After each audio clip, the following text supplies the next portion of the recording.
Here he is. Look at that. How are you? It took a while. I said it was all going to be simple, but it took a while.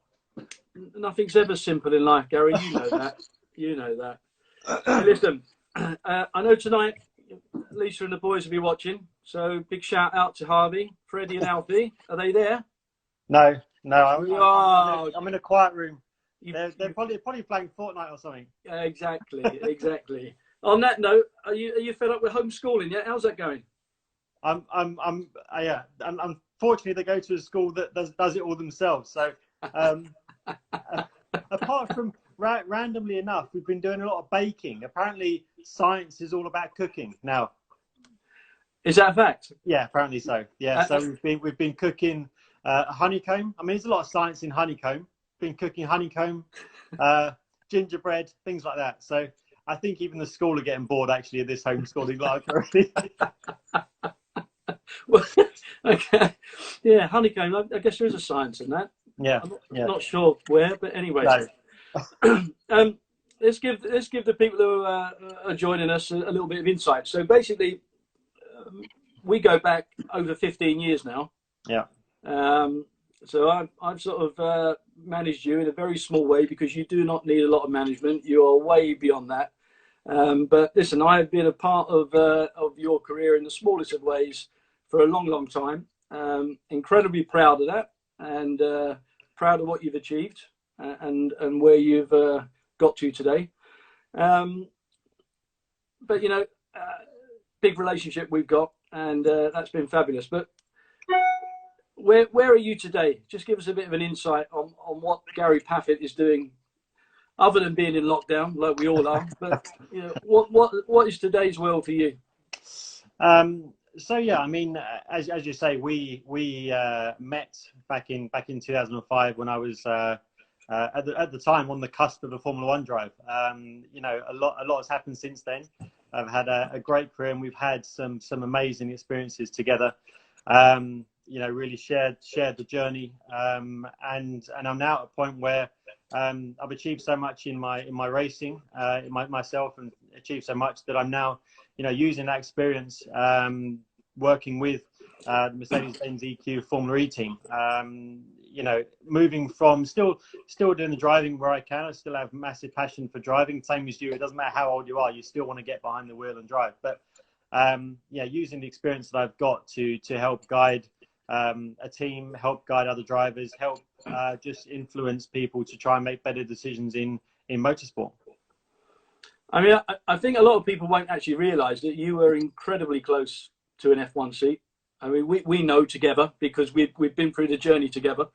And if the truth be known, I think actually a huge amount of loyalty for Mercedes-Benz stopped you from making some moves towards that, because there was opportunities with F1 seats that I think, you know, the bigger picture played a part, and you've been 15 years down the line now with Mercedes-Benz. I mean, you know, that's a massive relationship there with the manufacturer.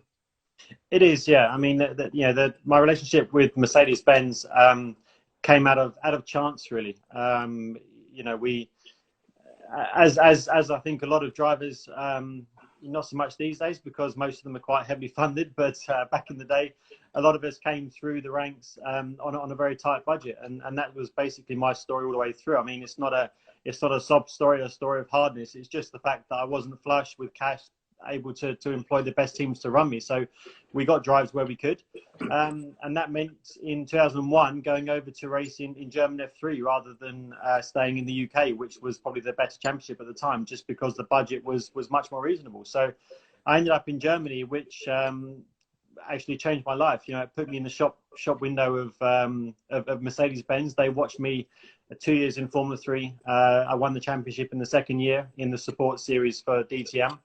And then they offered me a drive for 2002, which one of them stories I actually turned down to start with, and told them I didn't want to go into touring cars, and I wanted to focus on single seaters, as I think most of us do. And then yeah, the Formula 3000 dream team and everything collapsed quite quickly, and Mercedes were there to sort of to help me out, give me a seat midway through the 2003 season.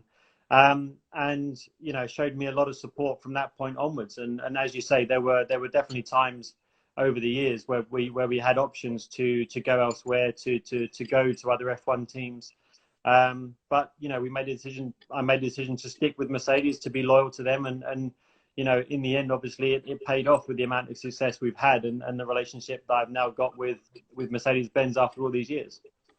Listen, I think ultimately decisions are taken, and there's many different reasons behind those decisions. But for you, I think it's been a great one. That relationship. When I ever think about Mercedes-Benz, I think of you, and vice versa. And I think that's where it's got to. And of course, you've gone on now from driving the car, and don't get me wrong, there's still a lot of life in the old dog yet. You've got a lot to do behind the wheel of a racing car, but you've then taken the role a bit further. We got a few questions, which is always what we do, various from people.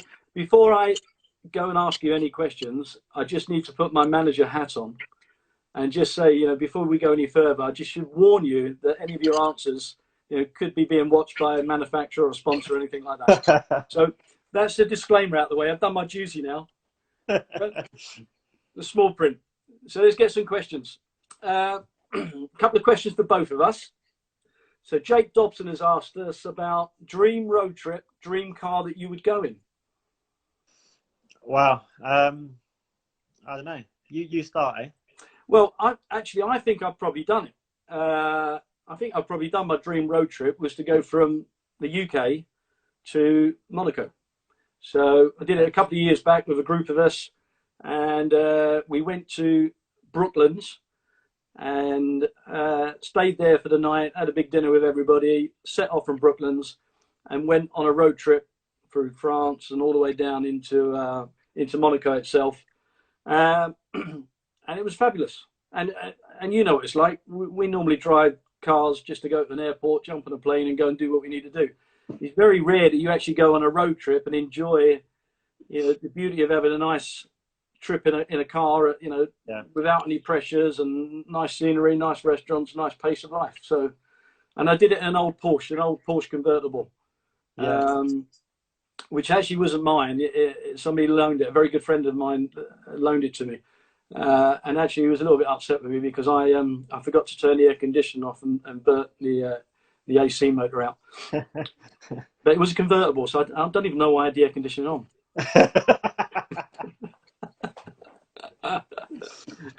Anyway, yeah. I mean, as you say, I'm not sure that I've been many places, driven many places just for driving. For the pleasure of driving. You're not old enough. You're not got to my age yet. A couple of times I've done a road trip from Stevenage to Stuttgart. I did a road trip from Stevenage to Stuttgart and back in a day. And that wasn't an enjoyable one. That was me and my mate. I had to change a car with Mercedes-Benz, so we decided we'd do it in a day. We'll get it done. So we left home at I think 2 a.m. to get down to Folkestone, get a train. Drove through Belgium in the rain, and there was torrential rain. Got to Stuttgart, turned around, came home, and we got home. I don't know, like midnight the next day. It felt like about 3 days. It was horrible. So that's not my favourite one. That's not what my dream road trip is. But I think similar. I think for me, it's a case of just the joy of driving is along twisty roads, things like this. I think racing drivers, you get to the point where driving fast isn't fun, really. Driving fast in a straight line on a motorway is not. People go on the autobahn doing 280 kilometers an hour. It's not fun, really. It's just dangerous, really. So, going down to south of France, driving through the Alps or something like that, through the mountain roads in a car, a nice light car, a nice nimble car would be fun. My road trip would be something like that. Yeah. It'd be an AMG Mercedes, obviously. Of course, yeah. I mean, honestly, I've driven so many cars, or so many Mercedes cars anyway. But like the C63 is just an incredible car. I mean, you've had one yourself, and they're just so light and so powerful. I mean, you can have so much fun in that car. It's just probably the most fun car I've ever driven, actually. Good all rounder. I agree. Yeah. Connor, have you both found the switch from driving to team management duties? Like, how have you found it? Well, mine's easy to answer because I haven't really done a great deal in my sporting director role with the touring car team. So that's an easy one. I've kind of answered that. Not really worked yet. You're a little bit different. You've Yeah. actually played the role so far in the Formula E team. So Yeah. So I mean, this year obviously I've taken on a job which I think I have the longest job title in motorsport ever. I'm test and reserve driver and technical and sporting advisor for the Mercedes-Benz EQ Formula E team. So that's that out of the way. We won't mention that thing. That's to take up too much time. But yeah, it's been really interesting. You know, for me, especially in probably my last 4 years of DTM, I became a lot more involved in the team, in the not just driving, but managing the team, directing the team with regards to development and what we do and strategy, things like that. So I'd had a taste of it in DTM, and so moving from driving in Formula E in season 5 to actually being part of the team in season 6 was quite an easy transition for me. But it's so stressful, some of it. You know, you think about sitting in the car and doing the race and how stressful it can be. But it's for drivers, when you're in the heat of the moment, you fire that question or fire that something to the team, like, what is this, or tell me about this, and you don't know how stressful it is on the other side of that to suddenly give an answer. The driver's shouting at you and you're scrabbling around trying to work out what he wants to do. But yeah, being on the other side of that is really good fun, actually. You know, trying to help the strategy of the guys during the race and help. You know, for me, it's really interesting because for the team, having a driver on their side sitting next to them during the race, I understand exactly what the drivers are going through, exactly what they want. And it's I think it's been really helpful for the team for me to be there doing that. And I'm really enjoying doing it. Yeah, it's good fun. I still get behind the wheel doing the testing and doing the simulator work as well. And yeah, I get to spend a lot of time with the drivers and stuff. So it's it's been good fun. Well, there's another question just popped up there. Hedgery Hoops, interesting name. How about becoming a 4-team boss in the future? So this is me now to you. I am going to put my money where my mouth is and say that I wouldn't be surprised, not immediately, but in the not too distant future, that you are on the pit wall running your own team or running a big team. I think you're destined for that. Yeah, you heard it here now. There you go. There you go. Heard it here first. Yeah. Yeah, I wouldn't say no to that. You know, as I say, I've moved into the job I'm doing so far with Formula E. And actually, funnily enough, I was speaking to a few of the obviously, you know, this deal came about speaking to Ian James, who's a team principal of the Formula E team, and we came to an agreement that I'd be really useful for the team, and then some of the other senior personnel weren't quite sure what I was going to do. And just before the first race, I was speaking to one of them, and I said, he kind of said, well, we've got to work out what you're going to do. And I was like, yeah, until I get there, I don't really know what I'm going to do. We'll have to just play it by ear. And each race, as the races have gone on, I've done more and more. You know, I spent more and more time with the drivers, with the stewards, making more decisions and stuff. So getting more responsibility as the races have gone on. So, yeah, I think moving up the ladder in that sort of team management role is certainly something that I'd be interested in doing. And yeah, you never know, but certainly something I can see myself doing in a few years to come.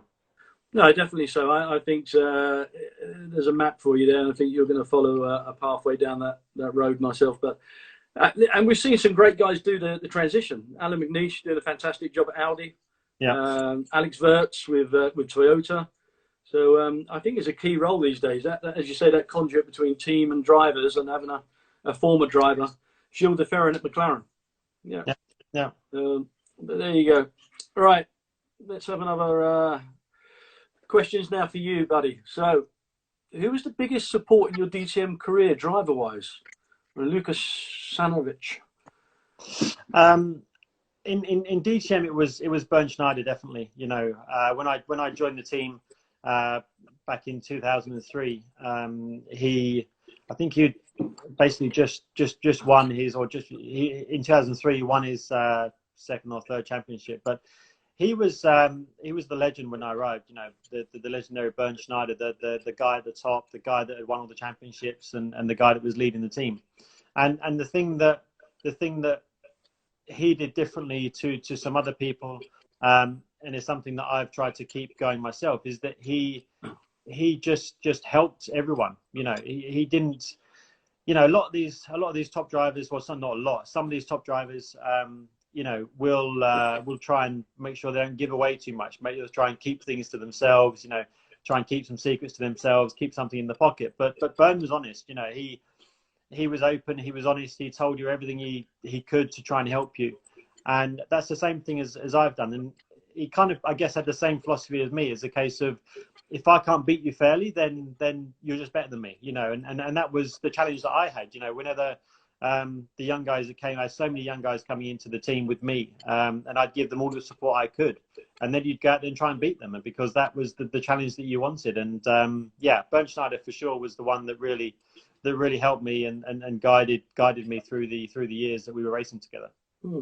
I raced against Bernd in F1, and great guy, and you say a bit of a legend in DTM, and certainly from the point of view of following his values, I think that stood you in good stead. And I have to say as well, you are a great guy in that respect. You do help young drivers. I think there's a lot of young drivers out there actually that would give you a thumbs up from that side of things.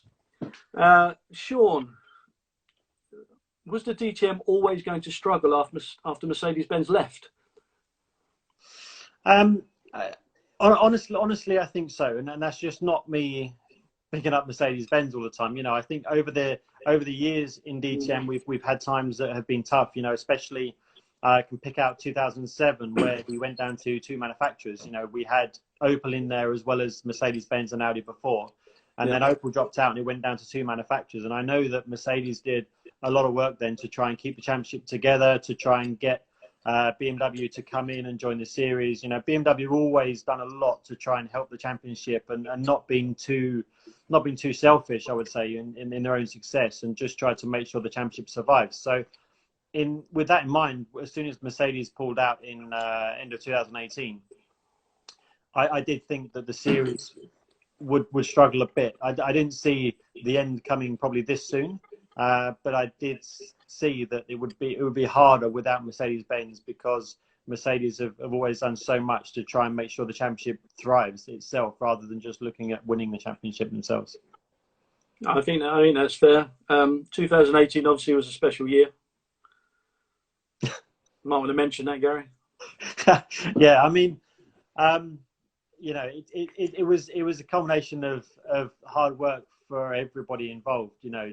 From my side, from me, from Lisa, from you, from everyone that supported me over the years, and then everyone at Mercedes-Benz that stuck by me. We've been through an amazing journey over the 15 years, really incredible journey. And for me, success in DTM came very early and very quickly. In 2004, my first full season, I was runner-up in the championship, and my second full season in 2005, I won the championship.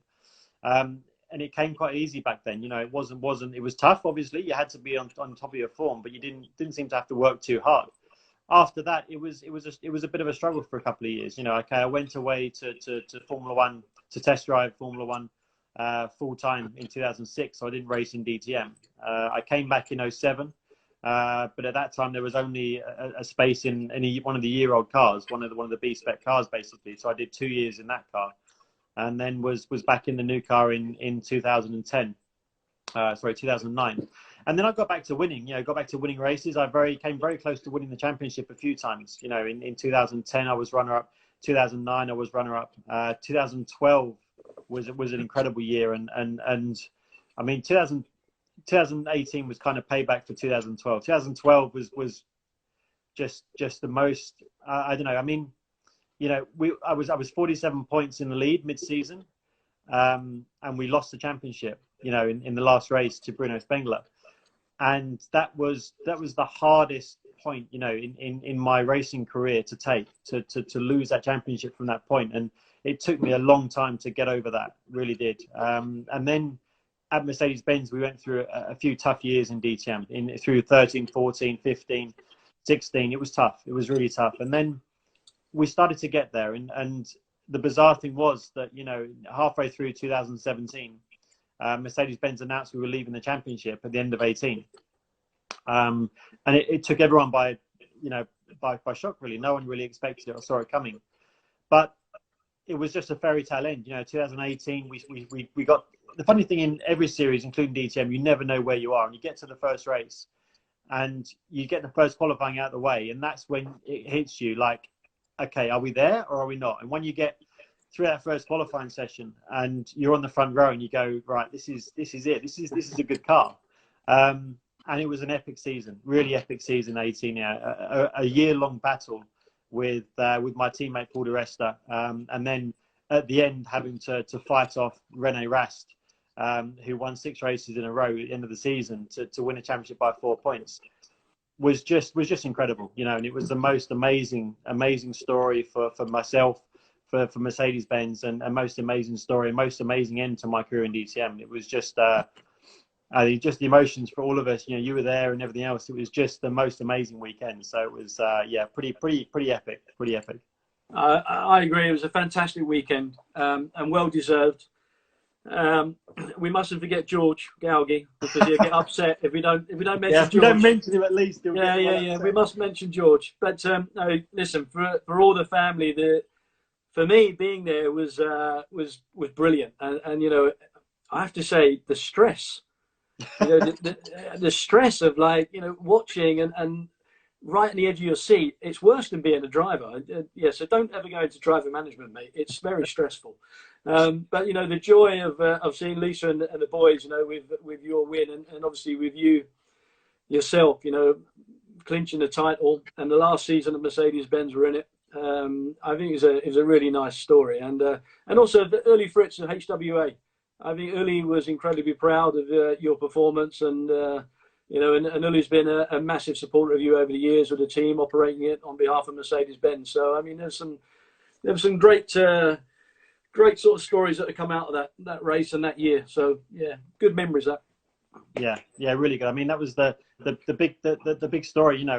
After all my success, and like I said, I turned into a bit of a team manager and a bit of a team coach a lot of the time in that time, and I think somewhere along the way, some of my focus went more towards that side of things and less towards my own performance. And for the last couple of years, I focused a lot more back to my performance, really. And the team was in a better position, so we were able to sort of fight like that. And Uli came in that difficult period. So Uli was one of the people, he knew how good I was, but I hadn't won a race until 2018. And my last race win was actually 2013 at Lausitzring.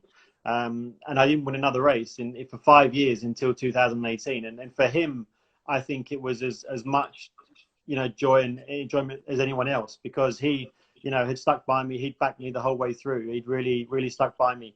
And he hadn't even seen me win a race before. He was the guy that was living off my future success. And really, I'm going to bank on this guy to win for us, but I haven't seen him win a race yet. So for him, it really paid back the sort of trust and the loyalty that he'd shown towards me as well. Well, I think you paid him back. Don't worry about that. Elio D'Alessandro, he thinks he knows the answer to this one, but he wanted to ask you what your favourite racing series is.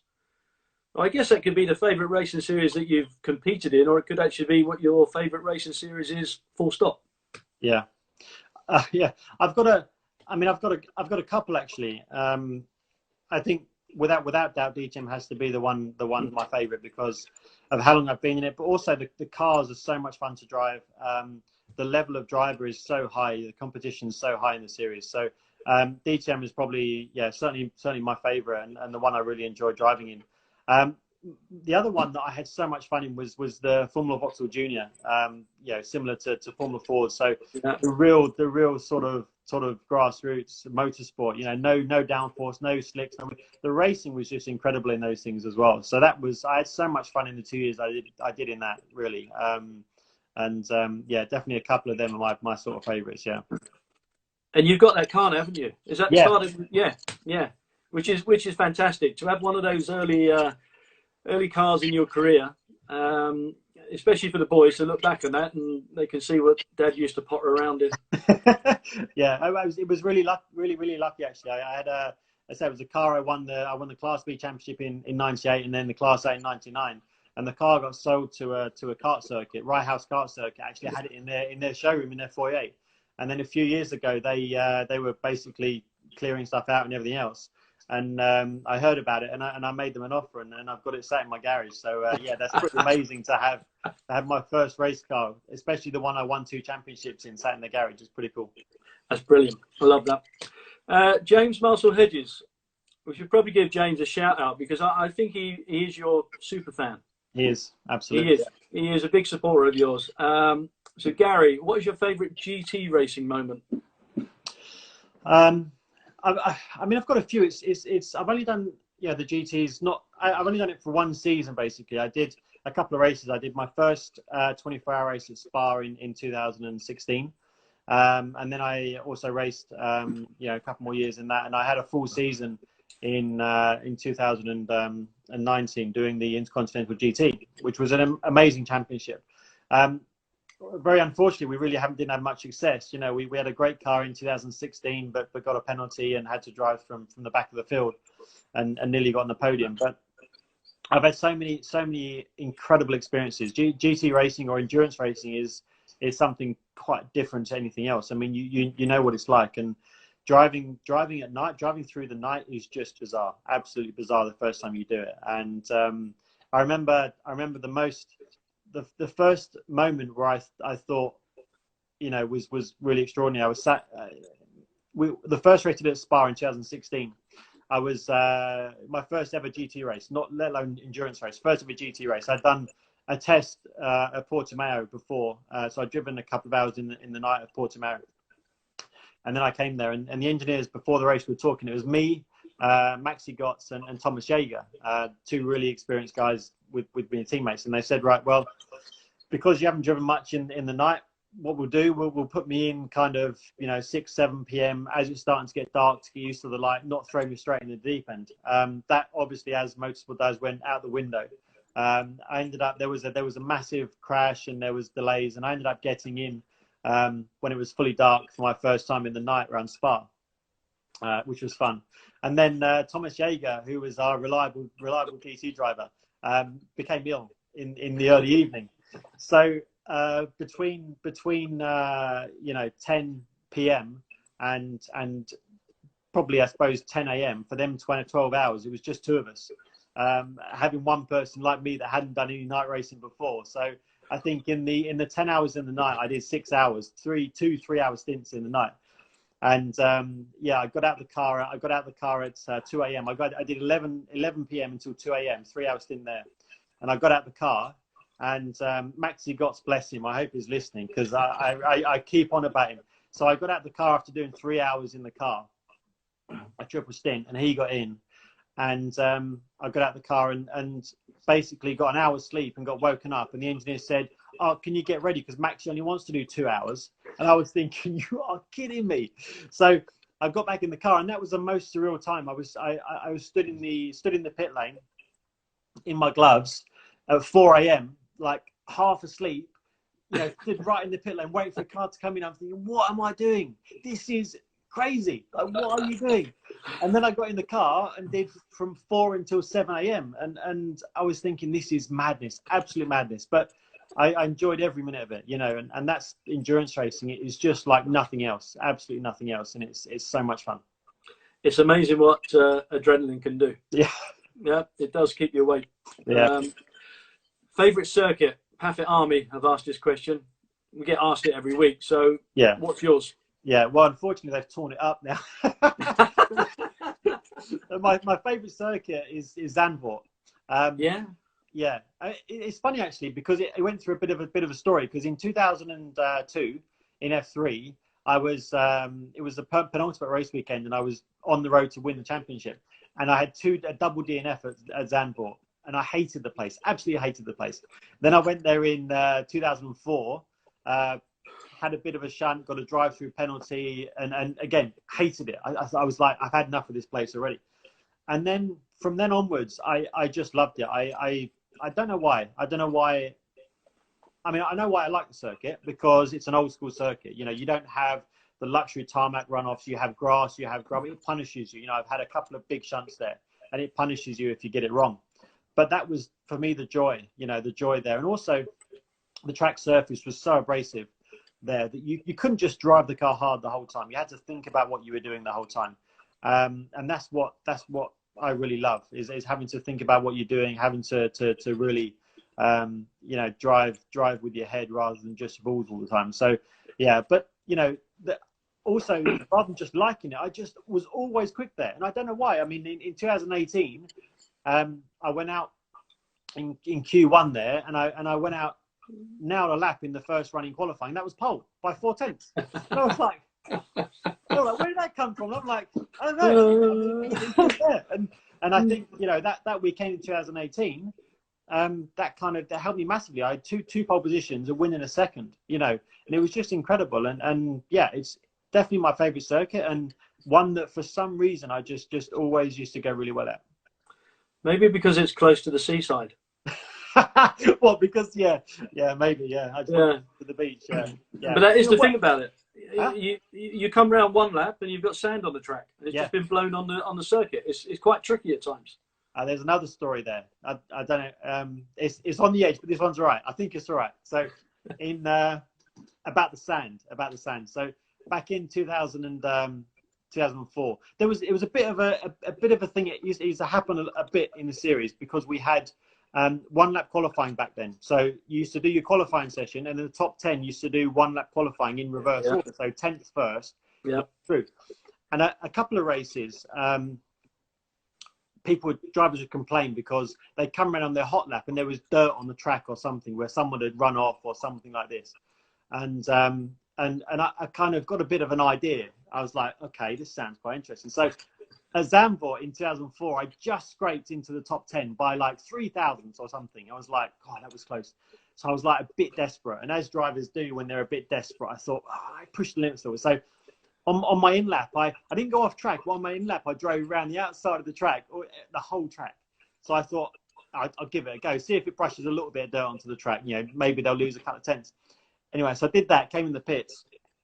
The next driver went out and didn't get anywhere near me. And I was thinking, well, that's a bit weird. And then the next one, and the next one, and the next one. And I started second on the grid. And I was like thinking, oh, no. And unfortunately, it was a bit obvious because Audi processed it afterwards. And there was a new rule. As all good drivers claim that they invented rules because they had to be enforced to stop them doing stuff. So from that point onwards, you had to stay on the racing line on your in-lap, which was quite fun. But yeah, as you say, the sand being blown around always made a massive difference there. It did. This question just come up. Did you get in the running for a race heat with any F1 teams when you were testing for McLaren? Indeed, did they consider you for a race heat? That's from Adam. So we should give a bit of background. I mean, McLaren, you were there, what, 6 years? So I was there, 6, 7, 8, 9, 10, 11, 12, 13. No, 8 years. 8 years. 8 years. 8 years. So I guess the problem. Sorry, just to interrupt. But I first tested for them in 2000 because I did the young driver test. So I tested in 2000, and then I did a couple more tests in 2001 for them, and then obviously joined them full time in 2006. So yeah, there was quite a long relationship there. Yeah. I guess the problem that we had at the end of that sort of relationship was there was a certain guy called Lewis Hamilton who was floating around. Yeah, unfortunate timing. Yeah, unfortunate timing. So that would probably be one of the situations that didn't help at the time. But of course, we've seen what Lewis has gone on to do. That's not to say that I have every belief that you could have gone on and done great things as well, because we know what your pace was in a Formula One car. It was impressive, which is why McLaren wanted to keep you all the time. I mean, as we well know. Yeah. But yeah, there were other opportunities on the journey. Honda and Sauber, things that we looked at, if you remember. Yeah. But DTM, I think, has been kind to you as well. So I don't think we should say anything bad about that side of things. Favourite race, Gary, that you've been involved with? Paffett Army again, that's from. Favourite race. This is. There's been so many. You know, there's been really so many real highlights over the years. I think it's difficult to say a favourite race because, you know, a favourite one is probably one that you've won actually, but then there's been so many different situations that make races good. You know, I think my one race that sticks in my mind all the time was one of the most epic races I've ever been involved in was Norrisring in 2005. So the little street circuit in Norrisring. And back in the day in DTM, when we used to have 2 mandatory pit stops, so you had to do 2 pit stops during the race. Situation was that the safety car came out, and me and Tom Christensen, he was leading, I was second. Me and Tom Christensen missed the pit entry under the safety car, so everybody else got a free pit stop, and we didn't. So under the safety car, we managed to do 1 pit stop, and then the team called me in the next lap to do a second pit stop, and I was thinking, like, this is crazy. So we're going to be right at the back. Anyway, we did that, and then we ended up back about P12 from being in P2. And everybody else had done the same pit stop because they managed to get that first one. So we lost out massively there. But then I was on some sort of a mission after that. So I made an incredible drive through the field from P12, overtook everybody, got up to P3, overtook Matthias Ekstrom, who I was fighting for the championship with that year, overtook him, and then caught Tom Christensen, who had done the opposite, who had stayed out. And Tom did his very best to make sure I wasn't going to win that race. Let's put it that way. And it was just the most stressful end to a race. But I ended up winning the race, which, again, just kind of tilted the championship in my favour again. And that was probably one of the most epic races I've ever been in. Other than that, winning in 2012 at Brands Hatch at my home race, that's an incredible feeling of being on pole position and winning around the Indy circuit at Brands Hatch. I mean, the Indy circuit at Brands Hatch in DTM, we were doing 98 laps. I mean, it's crazy. You feel like you're driving forever, and then you come across and there's still 60 laps to go, and you're thinking, oh, when is this going to end? So that was certainly one of the most epic. But I think one of the most. I mean, there's a couple actually in DTM. I mean, 2018 was an incredible season. I had at the first weekend the battle with Timo Glock in race 2, which I didn't win the race. I finished third in the end. But it was one of the most incredible battles that I've ever been involved in motorsport. And it was tough, but it was fair, and it was the most amazing. Hockenheim really does give you most amazing racing in DTM, and it was an incredible race. And finishing third, I didn't mind for once, because it was just being involved in something that was so much fun to drive. That's what we do it for. That is what we do it for. Okay, the winning is what we want to do, but the enjoyment of racing is what we want to do most, and that was one of the most enjoyable battles I've ever been in. I think that would go down as a fan favourite, that race, because it was epic, that battle. Yeah. As you say, you finished third, but you gave him a hard job, mate. Don't worry about that. Actually, there's a question there from Bello57. He's basically saying, what driver has challenged you the most? So I guess that would be a competitor or a teammate. Yeah, I think there's been a lot over the years in DTM. There's been so many drivers that really have been top class. Over my time, Matthias Ekstrom has been the one that really challenged me for the longest period. The two of us were there for many years together, and we both went through peaks and troughs. We both had good seasons, bad seasons, but we both managed to sort of be at the top for a long time. And we're very close on the amount of race. I think we probably ended up with the same amount of race wins at the end of our careers in DTM, the same amount of championships, things like that. So he was probably the one for the period that I was there was very consistent, the same as me, and the one that I always knew was going to be a challenge. On top of that, at the end, René Rast was incredible. He really, for Audi, he really outshone every other Audi driver out there. For the last 2 seasons, he was the one that was always a threat. And honestly, to beat him in 2018 was fantastic, because he really did kind of destroy everybody else in Audi. So to hold him off and win the championship was massive. But also in 2018, Paul di Resta was fantastic. He really was. I mean, he again has been there for a long time. He won the championship in 2010. And again, similar to me, he had good times, bad times, and going into 2018, it was difficult to know. I mean, we were both the most experienced in the team, but it was difficult to know where we were going to sit. But, we were both very equal for the whole season. He had good weekends, I had good weekends, and it came down to a battle between the two of us, really, and at the last weekend at Hockenheim, and I managed to come out. But he was really a tough challenger, tough opponent for the whole year, and fighting that hard against a teammate is tough. It takes a lot out of you. It really does. Racing against competitors in other cars is easier than racing against a teammate. Yeah, I don't think a lot of people fully understand that at times. That when you go and have that battle, and then you've got to return to the debrief room, and the guy's sitting across the way from you. Yeah. Because the tension is there, and you know, and it's not just there with you as drivers; it's there with mechanics, with engineers. Difficult for team management, as you probably understand a bit more now, because you know, trying to understand the dynamics of those relationships. But Craig Michael, this is an interesting one. And this question's been asked several times. So, would you ever drive in the British Touring Car Championship? No. Can I give you some management advice? Yes. Don't. Do you know anyone that's done it, Mark? Yeah. Listen, I think you're a little bit like me. You know, you're used to the rear wheels going round. Yeah. I must admit, the only time I drove, well, I had 2 occasions where I drove a front-wheel drive car on a racetrack, and one was at the McLaren Autosport Awards tests in '99, and we drove it was a Vauxhall Vectra British touring car when they were the Super Tourers. I mean, it had incredible power, but having that much power in the front wheels is ridiculous. It's absolutely ridiculous, and it was wet. And I remember it was wet, and I had one moment where I went down to Cops in the wet, and I hit the brakes, and I locked the front wheels, and the engine stopped, and I was like panicking. I was like, what is going on? I'm like, this isn't right. I managed to keep it on the track, but it just scared me, you know. And I did it right in the test, but honestly, it was the most uncomfortable I've been.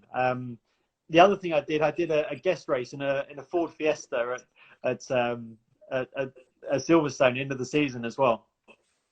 I got in a couple of scrapes and ended up in the gravel at Luffield.